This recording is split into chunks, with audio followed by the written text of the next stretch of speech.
नमस्कार दोस्तों, मैं हूं सागर। आप देख रहे हैं इंडियन ट्रांसपोर्ट टूर चैनल को। हमारे बहुत सारे सब्सक्राइबर्स की डिमांड थी कि सागर भाई 12 मीटर बस चीज के ऊपर एक वीडियो बनाओ जिसके हम ऊपर sleeper bus and seater bus बना सकते हैं। और आज आपके सामने डायरेक्टली एक नहीं दो नहीं बल्कि तीन मार्केट के तीन लीजेंड आपके लिए लेके आया हूँ। सबसे पहले आता है टाटा मोटर्स का 1618 1618 जो इसके नाम में ही एक बड़ा ब्रांड है। दूसरा है अशोक लैंड का 2012 यानी कि 2012 और तीसरा है अनएक्सपेक्टेड भारत बेंज का 1624 यानी कि 1624। आज हम इन तीनों गाड़ियों की अच्छाइयां बुराई और खासकर टेक्निकल स्पेसिफिकेशन के बारे में जानने वाले। अब इस लिस्ट में मैंने आयशर को क्यों इंट्रोड्यूस नहीं किया है वो भी मैं वीडियो के अंत में बताऊंगा। सबसे पहले शुरुआत करते हैं तीनों गाड़ियों के फ्रंट लुक से। अभी देखिए चेसिस है। चेसिस जो है खासकर मतलब ये बेयर से स्ट्रक्चर होता है, उसके ऊपर जब बस बनेगी तो इस प्रकार से आपकी बस बन जाएगी। गाड़ी का जो फ्रंट काउल है वो कैसे बनाया गया है कंपनी की द्वारा वो बहुत इंपॉर्टेंट है। टाटा मोटर्स में आपको जो है कंपनी से दो हेडलाइट्स यहाँ पर लग के आते हैं, इंडिकेटर आपको यहाँ पर मिल जाता है और खासकर दो हॉर्न्स भी यहाँ पर, हाई टोन लो टोन हॉर्न भी आपको यहाँ पर मिल जाता है। अगर आप इसमें 13.5 मीटर की चेसिस लेते हो या 220 HP का इंजन लेते हो तो यहाँ पर आपको एसी कंप्रेसर माउंट करने के लिए यहाँ पर पुली भी मिल जाती है। चेसिस में खासकर एसी के लिए प्लेटफॉर्म नहीं मिलता है, आपको बाहर से लगाना पड़ता है। बट अगर आप इसमें 220 HP का इंजन लेते हो तो आपको वो ऑप्शन मिल जाता है। मेजॉरिटी ऑपरेटर्स कैसा है कि अभी थोड़े पावरफुल इंजन की तरफ जा रहे हैं क्योंकि 220 HP जो है इंजन होता है खासकर एसी के साथ काफी कंफर्टेबल हो पाता है। देखिए 180 HP इंजन जो है वो खासकर नॉन एसी बसेस के लिए ज्यादा लोग यूज करते हैं। एसी के साथ उस इंजन पर थोड़ा ज्यादा स्ट्रेस आता है। महाराष्ट्र में जो शिवशाही बसेस इंट्रोड्यूस हुई थी तो उसमें 1618 और अशोक लैंड की 1618 इसमें यूज की गई चेसिस। खासकर उसमें होता क्या था दोस्तों कि जब वो गाड़ियां घाट में जाती थी तो उसकी वजह से ना इंजन पर बहुत ज्यादा जो है आपको लोड आता था। इसकी वजह से इंजन फेलियर होने के चांसेस बहुत ज्यादा थे, बढ़ गए थे ब्रेकडाउन के चांसेस भी। इसी वजह से मेजॉरिटी ऑपरेटर अगर आप गाड़ी बनाना चाहते हैं एसी में तो 200 HP के ऊपर ही आप इंजन प्रेफर कीजिए, जिसकी वजह से आपका जो है ब्रेकडाउन के चांसेस कम रहेंगे और आपकी गाड़ी का इंजन का जो है लोड भी कंट्रोल में रहेगा। अब आता है सबका पसंदीदा भाई अशोक लैंड की 2012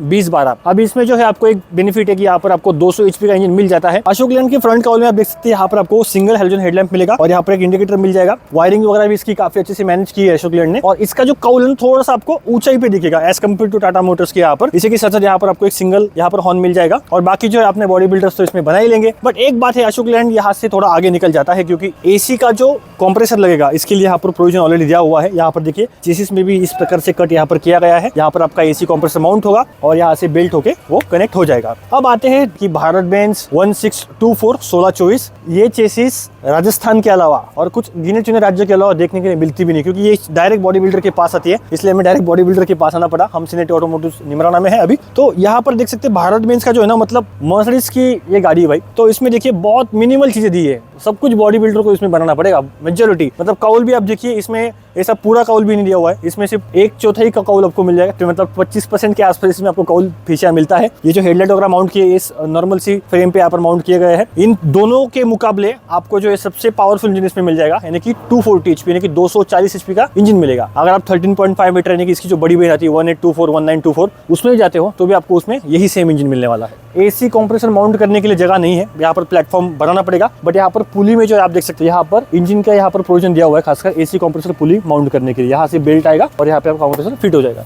बट ये जो इंजन है ना भाई लंबे रेस का घोड़ा है। मतलब अगर आप चलाओगे इसे आप 500 किलोमीटर चलाओ या 1000 किलोमीटर चलाओ या जयपुर से बेंगलोर चलाओ 2000 किलोमीटर, इंजन थकेगा नहीं भाई। ड्राइवर थक जाएंगे बट गाड़ी थकती नहीं है, इसका यही फायदा है। अब बात कर ले इसकी टायर्स की। इन तीनों गाड़ियों में आपको जो टायर साइज मिलेगी वो 295/80 R22.5 यानी कि 22.5 इंच की जो आपको यहाँ पर टायर मिलने वाले हैं। अगर हम बात कर ले सस्पेंशन सेटअप की तो देखिए टाटा में अशोक लैंड में इस स्पेसिफिक मॉडल में जो है आपको फ्रंट एयर सस्पेंशन ऑप्शनल है। अगर आप चाहते हैं तो ले सकते हैं, स्टैंडर्ड नहीं आता है। भारत बेंज में आपको वैसा ऑप्शन मिल जाता है बट भारत बेंज में एक है कि उसमें जो है आपको एयर सस्पेंशन वहां पर आता है। और खासकर टाटा में अगर हम बात करें तो टाटा का एक बेनिफिट है कि इसका जो EATS exhaust after treatment system यहाँ पर सिगार टाइप EATS सिस्टम यहाँ पर मिल जाता है, जिसकी वजह से अगर आप बॉडी बनाते हैं तो आपका ये स्पेस यहाँ पर सेव हो जाता है। अगर हम बात कर ले अशोक लैंड में तो अशोक लैंड में आपको जो है यहाँ पर इस टाइप का ये 3 टाइप सिलेंडर में EATS सिस्टम मिल जाता है। बट अशोक लैंड को मैं हर बार ये कंप्लेंट करता हूँ कि अशोक लैंड प्लीज इसे थोड़ा शिफ्ट कीजिए, एक तो सिगार टाइप में बनाइए एक तो इसमें बनाइए, बट ऐसा मत रखिए। मतलब बॉडी बिल्डर्स में कितना भी इंस्यूलेशन लगा ले पर फिर भी जो ऐसे इसकी हीट जो है कंट्रोल नहीं होती है। खासकर ड्राइवर को ज़्यादा हीट होती है और खासकर व्हीकल में आग लगने की खतरा भी यहाँ पर बढ़ जाता है। क्योंकि अगर समझ लीजिए अगर आप ट्रैफिक में चल रहे हैं और उस टाइम पे अगर गाड़ी ने रिजनरेशन मांग लिया आपसे तो भैया इतना हीट होता है, बहुत ज़्यादा इसकी टेम्परेचर बढ़ जाता है, जिसकी वजह से आग लगने का खतरा भी होता है। और खासकर ये हमारे जो दोस्त थे हर्ष भैया, उनके गाड़ी के साथ ऐसा हो चुका है ऑलरेडी। तो इसलिए मतलब अशोक लैंड को रिक्वेस्ट करते कि यार ये जो पोजीशन है ये बदला जाए अशोक लैंड का। और खास खासकर इसे पीछे शिफ्ट कर दिया जाए तो इनके पास इतना स्पेस पड़ा हुआ है ऑलरेडी, इसका यूज़ कर लीजिए, फ्रंट में क्यों देना है। अब देखिए दोस्तों, भारत बेंज में थोड़ी चीज़ें यहाँ पर अलग होना शुरू हो जाती है, मैं बताता हूँ। आइए ये देखिए भाई, अब इतना सारा स्पेस जो है इन्होंने यहाँ पर बर्बाद कर दिया। भारत बेंज में जो आपको EAT सिस्टम इतना बड़ा मिल जाता है, जिसकी वजह से आपका जो ये स्पेस है यहाँ पर अगर आपके 2-4 चीज़ें बैठ जाती वो आप यहाँ पर बैठ नहीं सकते। भारत बेंज ने भी इसका सिगार टाइप EAT सिस्टम देना चाहिए। और खासकर हम बात करें इस चीज़ की सस्पेंशन सेटअप की, तो इसमें देख सकते हैं इसमें फ्रंट में भी एयर सस्पेंशन यहाँ पर स्टैंडर्ड आता है। और खासकर कॉस्टली की अगर हम बात करें तो टाटा, अशोक लैंड, भारत बेंज, इन तीनों में से सबसे ज़्यादा कॉस्टली यही है, क्योंकि इसकी जो प्राइसिंग है 37 लाख रुपीज़ तक जाती है। अगर हम बात करें अशोक लैंड की, अशोक लैंड और टाटा जो है ये 1.5-2 लाख का इसमें फ़र्क पड़ेगा, 34 या 33-34 लाख तक जाएगी। और ये भी 32 से 34 लाख तक जाती है। बट डिपेंड करता है आप किस राज्य में से परचेस कर रहे हैं और आपके यहाँ पर इसका क्या ऑफर है और खासकर इसके एक्सेस क्या क्या है, क्योंकि अलग अलग राज्य में अलग अलग कीमत होती है और डिस्काउंट आप डीलर से कैसे संबंध है उसकी वजह से आपका डिस्काउंट भी डिसाइड होता है। अब जानते हो दोस्तों तीनों गाड़ियों के फ्यूल टैंक के बारे में। अब देखिए अशोक लीलैंड और भारत बेंज, इन दोनों गाड़ियों में आपको लोहे का फ्यूल टैंक मिल जाता है। और अगर हम बात करें टाटा में, तो आप वहां पर देख सकते हैं वहां पर आपको पॉलीमर बेस्ड फ्यूल टैंक मिल जाता है। अब लोहे के टैंक के अपने अलग फायदे हैं, पॉलीमर टैंक के अलग फायदे हैं, क्योंकि देखिए लोहे का टैंक ऐसा है अगर यहाँ से कहीं लग जाता है तो आप इसे अंदर से ठोक पीट के सीधा कर सकते हो। But polymer based fuel tank में एक दिक्कत है, अगर उसका कुछ टूट जाता है, फूट जाता है, वो रिपेयर नहीं होता है, वो डायरेक्ट रिप्लेस होता है। अगर उसमें अभी तो बहुत सारे लोग जुगाड़ भी कर देते हैं, फाइबर मोल्डिंग से वो करवा लेते हैं, उसमें कुछ होता है तो आपको वो रिप्लेस कराना ही पड़ेगा। बट लोहे के टैंक में भी एक दिक्कत क्या होती है कि इसमें जंग लगने की खतरा बहुत होता है, क्योंकि अभी देखिए बहुत सारे फ्यूल पंप पर डीजल में, पेट्रोल में कुछ भी मिला हुआ होता है। पेट्रोल पंप के जो टैंक वगैरह होते हैं, डीजल के टैंक जो होते हैं, उनमें पानी वगैरह आता है। अगर वो पानी आपके टैंक में जाता है तो इस टंकी को जो है वो गला सकता है, सड़ा सकता है, इसलिए दिक्कत आना शुरू हो जाती है। अगर हम बात कर ले एडब्ल्यू टैंक की, तो टाटा मोटर्स में आप देख सकते हैं टाटा और भारत बेंज, इन दोनों गाड़ियों में जो आपको 50 से 52 लीटर का एडब्ल्यू टैंक मिलेगा। बट ये देखिए अशोक लैंड वाले छोटी टैंक दे देंगे, मतलब आपको बार बार इसमें एडब्ल्यू फिलिंग करना पड़ेगा। इसका थोड़ा कैपेसिटी इनसे मतलब आधा ही हो जाता है। और इसके जैसे थोड़ा मतलब अशोक लैंड के साइड में जो लोग हैं, मतलब कुछ लोग इसमें आफ्टर मार्केट वाला बड़ा टैंक लगाते हैं, बट ये जो है अशोक लैंड ने इसमें बड़ा टैंक देना चाहिए। अब बात करते हैं सबसे इंपॉर्टेंट रियर सस्पेंशन की। भले फ्रंट में लिफ्टिंग हो, बट पीछे तो भैया एयर सस्पेंशन यहाँ पर होना चाहिए। अब भारत बेंज में आपको आगे पीछे दोनों पर एयर सस्पेंशन मिलेगा, अशोक लैंड में भी मिल जाएगा और टाटा में भी मिल जाएगा। तीनों में जो है वो टीवीएस है, व्हील्स इंडिया की तरफ से एयर सस्पेंशन आता है। वेंडर्स अलग अलग कंपनी चेंज करती रहती है हर बार, बट एक ये अभी जो स्टैंडर्ड आपको मिलेगा वो पीछे आपको एयर सस्पेंशन इसमें मिलेगा ही मिलेगा। अगर आप डिमांड करते हैं तो अशोक लैंड, टाटा में आपको रियर साइड में भी लिफ्ट सस्पेंशन यहाँ पर मिल जाता है। अब बात करते हैं टेल लैंप्स की। देखिए भारत बेंज इतनी बड़ी कंपनी है, फिर भी ये नॉर्मल हैलोजन टेल लैंप देके बेचते हैं यार। 1947 का ये टेल लाइट लगा हुआ है इसमें। बट वही अगर हम अशोक लैंड, टाटा में बात करें, अशोक लैंड भी अभी एलईडी टेल लैंप दे रही है और टाटा भी आपको एलईडी टेल लैंप दे रही है। अब एलईडी टेल लैंप से क्या ही हो जाएगा, देखिए बहुत सारे जो बस ऑपरेटर होते हैं, खासकर उनके पास मतलब जब ये चीज़ें इतनी कॉस्टली आती हैं, मतलब ऑपरेटर कैसा है कि जहाँ पे पैसा बच सके वहाँ पर पैसा बचने की कोशिश करता है। अगर आप टेल लाइट ऐसे भी लेते तो कम से कम 1000-2000 का जोड़ा बैठता है भाई। तो एलईडी टेल लैंप होने की वजह से आप यही ओरिजिनल टेल लाइट जो है आपकी गाड़ी में, बस में फिट करा सकते हैं। तो यहाँ पर आपका थोड़ा पैसा यहाँ पर बच जाता है। और अगर हम बात कर ले सेंसर्स की, तो इसमें भी आपको 5 सेंसर मिलेंगे, इसमें 5 मिलेंगे और उसमें भी रियर पार्किंग सेंसर 5 यहाँ पर मिलने वाले हैं। अब बात करते हैं चेसिस की, तो देखिए चेसिस की थिकनेस भी बहुत इंपॉर्टेंट है। But Tata, Ashok land, Bharat Benz, इनका तीनों का चेसिस अच्छा है, मतलब बेंड वगैरह होने की समस्या बहुत ही कम आती है। और खासकर आपकी अगर बॉडी लाइट वेट बनती है तो आपका माइलेज भी यहाँ पर अच्छे से बढ़ जाता है। स्पेयर व्हील पोजीशन आप देख सकते हैं कि टाटा मोटर्स में जो स्पेयर व्हील है वो यहाँ पर पीछे माउंट होता है, भारत बेंज का पीछे माउंट होता है। बट अशोक लैंड वाले अलग मौसम में चलते हैं। खासकर आप देखिए अशोक लैंड का वही है, जैसे विंटेज कार होती है ना, वैसा यहाँ पर साइड में माउंट होता है। बट वही है, जब डिक्की बनेगी तो वो ऑलरेडी पीछे जाने वाला है वैसे भी स्पेयर व्हील, इसे कोई मैटर नहीं। बट जब चेसिस में आपको डिफरेंस दिखा रहा हो तो ये पॉइंट बहुत इंपॉर्टेंट है। अब कैनोपी डिजाइन की बात करते हैं। अभी देखिए कैनोपी जो है वैसे भी ये बॉडी बिल्डर निकाल के साइड में कर देते, स्क्रैप कर देते हैं, बट सीट बहुत इंपॉर्टेंट है। खासकर आप देखिए टाटा मोटर्स में काफी अच्छा आपको सीट यहाँ पर मिल जाता है, रिक्लाइन भी होता है, आगे पीछे भी होता है। और यहाँ पर आप देख सकते हैं, यहाँ से जो आप ऊपर नीचे भी इसमें कर सकते हैं, मतलब कि आगे पीछे ऊपर नीचे होता है। मैनुअल एडजस्टेड है। अगर आप इसमें टॉप एंड लेते हो तो आपको एयर सस्पेंडेड सीट भी मिल जाएगा, बट वो 1.5-2 लाख रुपए महंगा आता है, क्योंकि उसमें एयर सस्पेंशन का होता है ना, इसकी वजह से। और खासकर अगर हम इंस्ट्रूमेंट क्लस्टर की बात करें, ये टाटा मोटर के जो स्टीयरिंग व्हील है बहुत ज़्यादा लोग पसंद करते हैं। इंस्ट्रूमेंट क्लस्टर भी आपको analog plus digital instrument cluster मिलेगा। बहुत वीडियो में दिखा चुका हूँ, बट मैं ये पॉइंट कवर करना चाहता था। और खासकर कंट्रोल आप देखिए, ये जो आता है पूरा स्विच का सॉकेट जो आता है, यही जो है बॉडी बिल्डर यूज़ कर लेते हैं, क्योंकि ये फ्रेम काफ़ी मजबूत होता है, इसको यूज़ कर सकते हैं आप। और काउल का जो ये पाउडर कोटिंग के साथ आता है जो आपको मतलब रस्टिंग वगैरह से बचाता है। वही अशोक लैंड में अगर हम देखेंगे तो काउल भी इस प्रकार आता है। इसका थोड़ा काउल आपको ज़्यादा हाइट लगेगा क्योंकि यहाँ पर EATS सिस्टम इसका लगा हुआ है, तो इसकी थोड़ी हाइट आपको ज़्यादा मिलेगी।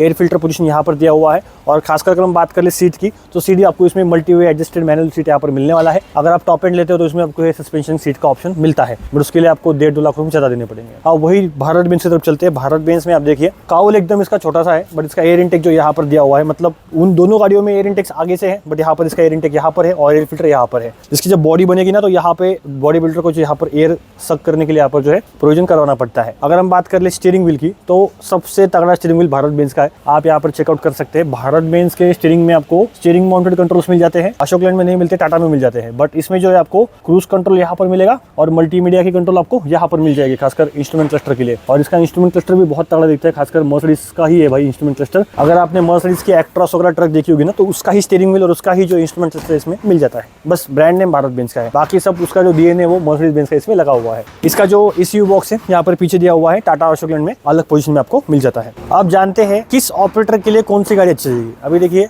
अगर आपको स्लीपर बस बनाना है तो भारत बेंज अशोक लैंड आप ले सकते हैं। टाटा में अगर आप लोगे तो 220 HP की आपको गाड़ी चाहिए कम से कम, 16-18 मत लीजिए, खासकर अगर आपको स्लीपर बस बनानी है। अगर आपका बजट कम है तो आप ले सकते हैं, नहीं तो टाटा मोटर्स की 16-18 इसमें मत लीजिए स्लीपर में। सीटर बस बनानी है, नॉन AC बनानी है तो टाटा 16-18 अच्छा रहेगा। अगर आपको सीटर AC बना है तो ये भी अच्छा रहेगा और ये भी अच्छा रहेगा। बट अब बात आती है आयशर की, क्योंकि आयशर अभी यहाँ पर अवेलेबल नहीं है और खासकर इसलिए हम आयशर दिखा नहीं पाए। बट आयशर का मुझे एक बात अच्छा लगता नहीं है, क्योंकि देखिए इसमें 6 सिलेंडर मिलेगा, इसमें भी 6 सिलेंडर इंजन मिल जाएगा और इसमें भी आपको 6 सिलेंडर यानी कि 6 सिलेंडर इंजन यहाँ पर मिलने वाला है, यानी कि तीनों गाड़ियों में 6 सिलेंडर इंजन मिलने वाला है। आयशर वाले अभी तक 4 सिलेंडर में अटके पड़े हैं और आयशर की गाड़ियों में दिक्कतें बहुत आती है, क्योंकि आफ्टर सेल सर्विस आयशर का बहुत पोर है। खासकर अगर हम बात करें टाटा मोटर्स का, अशोक लैंड का, इनके सर्विस सेंटर 50-60 किलोमीटर के रेंज में या 100 किलोमीटर के रेंज में आपको मिल जाएगा। भारत बेंज का एक ही है कि भारत बेंज की जो सर्विस सेंटर है खासकर डिस्ट्रिक्ट लेवल पे ज्यादा होती है, तो इनका सर्विस नेटवर्क खासकर साउथ में ज्यादा स्ट्रॉन्ग है as compare to north India में। बट नॉर्थ इंडिया और साउथ इंडिया और मिडिल इंडिया में अशोक लैंड टाटा का दबदबा आज भी कायम है। आयशर का भी अच्छा है, आयशर के भी सर्विस सेंटर भी बहुत बढ़ रहे हैं। बट आयशर वालों ने क्या किया है ना कि गाड़ी एक तो 4 सिलेंडर बना दी। दूसरी बात है माइलेज में अगर देखे जाए तो आयशर का माइलेज बहुत ज्यादा है एज कम्पेयर टू तीनों गाड़ियों के, क्योंकि आयशर का जो आपको माइलेज है वो 3.8, 4.2 तक वो गाड़ी दे देती है। बट इसमें अगर हम देखिए टाटा मोटर्स में तो 3.7, 3.8 का माइलेज देगी। अशोक लैंड भी माइलेज के लिए अच्छा है, 3.7 to 3.94 तक ये देती थी। और अगर हम बात कर ले भारत बेंज की, ये भाई डीजल पीने वाली गाड़ी है, बट ताकत भी इससे निकाली, क्योंकि इसका जो है वो 240 HP का आपको इसमें इंजन मिलेगा, तो 3.2 से 3.7 का माइलेज आप एक्सपेक्टेड कर सकते हैं। बट वही है कि आपके यहाँ पर रोड कंडीशन कैसा है, गाड़ी में लोड कितना है, AC चलाओगे तो थोड़ा माइलेज कम आपको मिलने ही वाला है। बट एक ये कि लॉन्ग लाइफ अगर चाहिए होगी तो टाटा, भारत बेंज, अशोक लैंड तीनों में से ले सकते हैं। और अगर स्पेयर पार्ट अवेलेबिलिटी की बात कर ले तो टाटा, अशोक लैंड, इन दोनों कंपनियों का स्पेयर पार्ट जो है आपको मिल जाता है जल्दी as compare to Bharat Benz, Eicher, क्योंकि भारत बेंज के पार्ट्स भी जल्दी नहीं आ पाते। ये जो गाड़ी है ओरागाडोम चेन्नई में बनती है, साउथ इंडिया में बनती है। अपनी जो ये गाड़ी है ये पंतनगर या चेन्नई में बनेगी, और अपनी टाटा मोटर्स की जो गाड़ी है ये लखनऊ में बनती है, पुणे में बनती है। चारों कंपनी का अपना अपना अलग दबदबा है, ऐसा नहीं कि मैं किसी कंपनी की बुराई कर रहा हूँ, ये बात नहीं है, जो है सच है मैं बता रहा हूँ। खासकर अगर हम बात कर ले टेक्नोलॉजीज की, तो भारत बेंज के पास भी उनका टेलीमेटिक्स टेक्नोलॉजी है, अशोक लैंड के पास जो है अपना टेलीमेटिक्स सोल्यूशन उनके पास भी मौजूद है। टाटा मोटर्स के पास इस गाड़ी में फ्लीटेज आपको मिल जाता है, जो कि बहुत अच्छा एडवांस टेलीमेटिक्स सोल्यूशन है। आपकी गाड़ी कहाँ पर है, उसमें डीजल कितना है, सारी चीजें आप ट्रैक कर सकते हैं। आयशर में भी काफी अच्छा आपको टेलीमेटिक्स सोल्यूशन मिल जाता है। बट अगर हम बात करें प्राइसिंग में, तो प्राइसिंग में सबसे कम जो है आयशर आपको देगी, क्योंकि आयशर वाले डिस्काउंट बहुत ज्यादा देते हैं, डीलरशिप भी बहुत ज्यादा डिस्काउंट देती है। बट अगर हम बात करें सबसे प्राइसिंग में टॉप में जो है भारत बेंज है, क्योंकि इसका प्राइसिंग जो है करीब करीब 38 लाख रुपीज तक जाता है। ये जो प्राइसिंग है मैं मतलब डीलरशिप से कंफर्म करके बता रहा हूँ, बट इसमें डिस्काउंटेड प्राइस में नहीं बता सकता, क्योंकि अपने अपने रीजन के हिसाब से डिस्काउंट अलग अलग हो सकता है। बट आपको ये 35 से 38 लाख के बीच में ये गाड़ी मिल जाएगी अगर आपके रिलेशन अच्छे होगी तो। अगर हम बात कर ले अशोक लैंड की, तो अशोक लैंड की प्राइसिंग जो है 32 लाख से करीब करीब 32 से 35 लाख तक आपको गाड़ी जाने वाली है। अगर आप इसमें एयर सस्पेंशन लेते हो फ्रंट में तो उसका कीमत और 1.5 से 2 लाख रुपए यहाँ पर बढ़ जाएगा। अगर हम बात करें टाटा मोटर्स का, तो टाटा मोटर्स में भी आपको अच्छा डिस्काउंट मिल जाएगा, खासकर प्राइसिंग के मामले में। इसकी प्राइसिंग भी 32 लाख तक जाती है, 32 से 34 लाख तक। यानी कि अगर आप सीटर बस बनाना चाहते हैं 44 सीटर की 2x2 सीटिंग में या 51 सीटर की 3x2 सीटिंग में, तो आप इन गाड़ियों को प्रेफर जरूर कर सकते हैं। दोस्तों मेरा कहने का उद्देश्य एक ही था कि अगर आप शुरुआती बस बिजनेस ऑपरेटर हो या शुरुआती बस ऑपरेटर हो तो आप टाटा अशोक लैंड के साथ जा सकते हैं। बस लंबे रूट पे चलानी है, टूरिस्ट एप्लीकेशन की चलानी है तो भारत बेंज लीजिए, क्योंकि लॉन्ग लाइफ में ये गाड़ी काफ़ी अच्छी रहेगी। तो दोस्तों कैसा लगा आपको ये वीडियो? अगर आपको ये वीडियो इन्फॉर्मेटिव लगा होगा तो वीडियो को लाइक कीजिएगा, चैनल पर नए लोग चैनल को सब्सक्राइब जरूर कीजिएगा। मैं मिलता हूँ किसी और वीडियो के साथ, तब तक के जय हिंद, जय भारत।